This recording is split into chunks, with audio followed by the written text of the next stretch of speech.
The wolves of Middle-earth. There are several types of these creatures that inhabit the land. Each has its own role to play.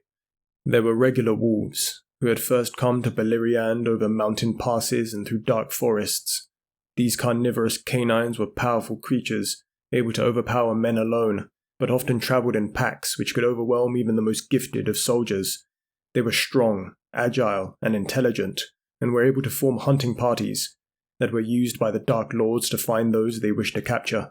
The wolves of Middle-earth were not inherently evil creatures, though they found themselves allied to the Dark Lords often. It's not known whether they were created by Morgoth, and if they were surely the least evil of his creations. Most of the wolves were destroyed during the First Age, as they participated in battle at the behest of their Dark Lord, though some had survived, scurrying away into the forests and mountains of the world.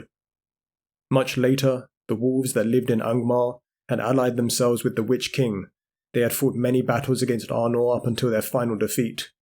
Next, there were the White Wolves who lived in Forodwaith, a frozen wasteland in the far north. Not much is known about these elusive creatures, except that during one of the worst winters Middle-earth had ever faced, these wolves were able to make it as far as the Shire.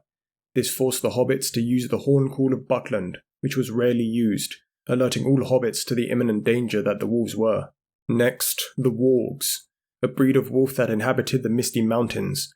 These creatures had the shape of a wolf, though were much larger, more intelligent, and possessed a malevolence to them. These wolves were often used as mounts for the orcs of Mordor and Isengard. They also had an alliance with the northern goblins.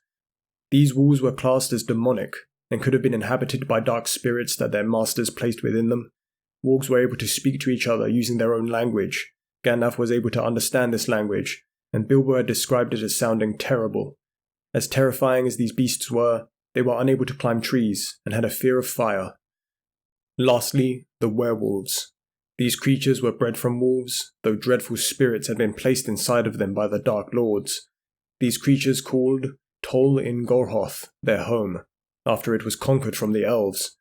These werewolves did not transform during lunar cycles, and instead were always trapped within the form of a great beast. They were incredibly powerful monsters, able to slay elven warriors with ease.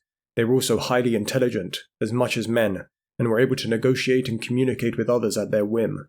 The greatest werewolf to ever live, Karkaroth, was known to have a venomous bite, though if this was a unique power, or one that could be bred in other werewolves, is not known.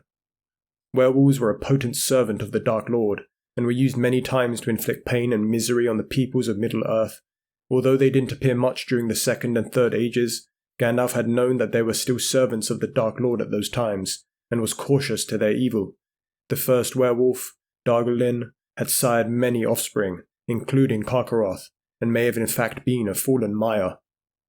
The wolves of Middle-earth, in their different forms, were a force to be reckoned with.